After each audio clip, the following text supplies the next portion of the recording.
ఇలాంటి ప్లెయిన్ పులావ్ మీరు గాన ఎక్కడైనా తిని ఉంటే నాకు తప్పకుండా కమెంట్ చేయండి, లేదా ఎక్కడైనా చూసి ఉన్నా కూడా నాకు కమెంట్ చేయండి. ఓకేనా? తప్పకుండా కమెంట్ చేయండి. ఈ వీడియో మీ అందరికీ నచ్చుతుందని అనుకుంటున్నాను. చాలా సింపుల్గా చాలా టేస్టీగా చేసేసుకోవచ్చు. ఎటువంటి కూరగాయలు లేకపోయినా పర్వాలేదు. నా దగ్గర ఉల్లగడ్డ ఉంది కాబట్టి నేను ఉల్లగడ్డతోటి చేసుకుంటున్నాను అనమాట. చాలా చాలా టేస్టీగా ఉంటుంది. మా రాయలసీమ సైడు గోంగూర లేకపోతే ఆ పులావే కాదు.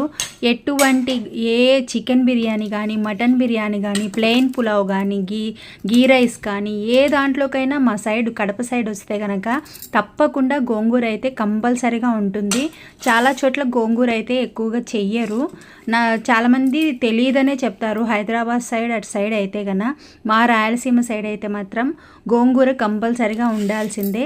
నేనైతే చాలా సింపుల్గా ఈ వెజిటబుల్ రైస్ చేసుకున్నాను అనమాట. పులావ్ చేసుకున్నాను, అందులోకి ప్లెయిన్గా చేసుకున్నాను అనమాట. చాలా సింపుల్గా చేసుకోవచ్చు. ఇంటికి ఎవరైనా బంధువులు వచ్చినప్పుడు ఈ విధంగా మీరు తప్పకుండా చేసి పెట్టండి. అనకంటే నన్ను అడగండి. అప్పుడు చాలా చాలా టేస్టీగా ఉంటుంది. తక్కువ మసాలాలు వేసుకొని మనం కారం పొడి, ఎటువంటి కారం పొడి వాడకుండా ఇందులోకి చేసుకుంటున్నాను. ఇందులోకి ఇంకొక టైప్లో కూడా చేసుకోవచ్చు. అది కూడా నేను వీడియో పెడతాను. ఈ వీడియో మీరు తప్పకుండా నచ్చుతుందని అనుకుంటున్నాను. నచ్చిన వాళ్ళు తప్పకుండా సబ్స్క్రైబ్ చేసుకోండి. ఈ లెంగ్తీ వీడియోని కూడా చూసి సపోర్ట్ చేయండి. ఓకేనా? నేనైతే చాలా పుల్లగా కమ్మగా నోటికి తగులుతూ వేడిగా ఈ వర్షాలు పడుతున్నాయి మాకు ఇక్కడ. 2 డేస్ నుంచి వర్షాలు పడుతున్నాయి. ఈ వర్షంలో వేడిగా పుల్లగా కారంగా తింటూ ఉంటే చాలా చాలా అమోఘంగా ఉంది. ఫస్ట్ అయితే నేను ఇప్పుడు చూపిస్తున్నాను కదా, ఆ గ్లాస్ నిండా బియ్యం తీసుకున్నాను అనమాట. దాంట్లోకి ఎసురు ముందుగానే కాగబెట్టుకుంటున్నాను. అందులోకి 2.25 గ్లాస్ వరకు వాటర్ వేసుకొని షాహీ జీరా, ఎర్రగడ్డలు, అలాగే చెక్క, లవంగాలు, యాలుకలు, మన ఇంట్లో ఏ స్పైసెస్ ఉంటే ఆ స్పైసెస్ వేసేసుకోండి. తర్వాత ఇందులోకి కొత్తిమీర కాడలు వేసుకుంటున్నాను అనమాట. ఇవి వేసుకొని ఇందులోకి కొంచెం నిమ్మకాయ రసం కూడా పిండుకుంటున్నాను. నిమ్మకాయ పిండుకోవడం వల్ల మెతుకు అతుక్కోకుండా బాగా వస్తుంది.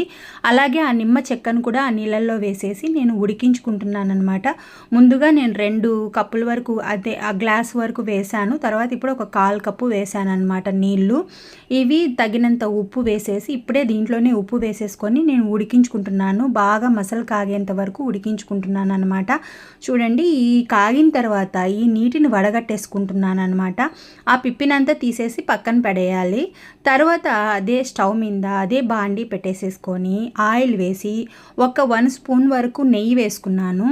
నెయ్యి లేకపోయినా పర్వాలేదు, ఉంటే వేసుకోండి. నేను ఒక చిన్న ప్యాకెట్, ఒక 10 రూపీస్ ప్యాకెట్ అయితే తీసుకొని అందులో వేసుకున్నాను.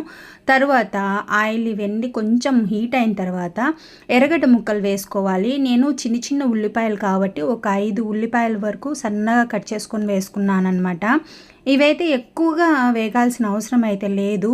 మనం ప్లెయిన్ పులావ్ కాబట్టి టేస్టీగా ఉండడం కోసం నేను లైట్ కలర్ వచ్చేంత వరకు, పింక్ కలర్లో ఉన్నాయి కదా, ఆ కలర్ చేంజ్ అయ్యేంత వరకు వేసుకున్న తర్వాత పచ్చిమిర్చి పేస్ట్, అలాగే అల్లం తెల్లగడ్డ పేస్ట్ కూడా వేసేసుకొని ఇవి బాగా కలుపుకొని పచ్చివాసన పోయేంత వరకు వేయించుకున్న తర్వాత ఉర్లగడ్డ ముక్కలు ఇట్లా లావుగా కోసి వేసుకోండి. నేనైతే ఒక్క ఉర్లగడ్డ వేసుకున్నాను. నాకు పెద్దగా ఇష్టం ఉండదు, కానీ టేస్ట్ బాగుంటుందని ఒక్క ఉర్లగడ్డ అయితే వేసుకొని కాసేపు మగ్గించుకోవాలి. ఒక 3 మినిట్స్ వరకు మగ్గించుకోవాలన్నమాట. అప్పుడు ముక్క అనేది బాగా మెత్తబడుతుంది. మసాలాలు అంతా ఈ ముక్కలకు పడతాయనే ఉద్దేశంతో నేను కాసేపు మగ్గించుకున్నాను అనమాట. తర్వాత పెద్దగా కట్ చేసుకున్న టమోటా వేసుకున్నాను. సన్నగా కట్ చేసి వేసుకున్నట్లయితే టమోటా కలర్ కొద్దీ అన్నం కూడా కలర్ చేంజ్ అయిపోతుందనే ఉద్దేశంతో తర్వాత ఇందులోకి 1 స్పూన్ ధనియాల పొడి, 1 స్పూన్ చికెన్ మసాలా వేసుకుంటున్నాను. చికెన్ మసాలా లేకపోయేటట్లయితే గరం మసాలా అయినా వేసుకోవచ్చు. ఆల్రెడీ నేను ఉప్పు ముందుగానే నీళ్ళల్లో వేసి ఉడికించుకున్నాను కాబట్టి ఇక్కడ కొద్దిగా ముక్కలు కొంచెం మెత్తపడడం కోసం ఉప్పు కొంచెం వేసుకున్నాను. చూసుకొని వేసుకోండి ఉప్పు మాత్రం. తర్వాత ఇందులోకి 1 కప్పు వరకు పెరుగు వేసుకొని బాగా కలుపుకొని మూత పెట్టేసేసి ఒక 2 మినిట్స్ మనం ఉడికించుకోవాలి. ఆ పచ్చివాసన పోయేంత వరకు ఉడికించుకోవాలన్నమాట. తర్వాత చూడండి, ఇప్పుడు మూత తీసి చూపిస్తున్నాను. పచ్చివాసన అంతా పోయి ఆయిల్ పైకి తేలుతుందనమాట. టమోటా కూడా ఎక్కువగా మెత్తపడినా కూడా ఎక్కువ కలిసిపోలేదు, మీకు గమనించారు కదా. తర్వాత నేను ఒక అరపావు బియ్యం తీసుకొని దాన్ని ఒక హాఫ్ అన్ అవర్ మామూలు బియ్యమే తీసుకున్నానండి. హాఫ్ అన్ అవర్ నానబెట్టుకున్నాను అనమాట. నానబెట్టుకున్న బియ్యాన్ని ఇందులో వేసి ఒకసారి బాగా కలుపుకున్న తర్వాత ముందుగా మనము కొలతలతో తీసి పెట్టుకున్నాం కదా, 1కి 2 తీసుకున్నాను. ఇవి పాత బియ్యం కాబట్టి 1కి 2 తీసుకున్నాను. అదే కొంచెము మిడిల్గా ఉండేటట్లయితే 1కి 1.5 తీసుకోండి, సరిపోతుంది. నేను ఆ 1/4 కప్పు కూడా ఎందుకు వేసానంటే మనము నీళ్లు మరిగించినప్పుడు కొంచెం ఎవాపరేట్ అయిపోతాయి కదా, అందుకోసం అయ్యి కరెక్ట్ కన్సిస్టెన్సీ వస్తుందనే ఉద్దేశంతో నేను 1కి 2 వేసాను. తర్వాత ఇంకొక 1/4 కప్పు ఎక్స్ట్రాగా వేసాను అనమాట.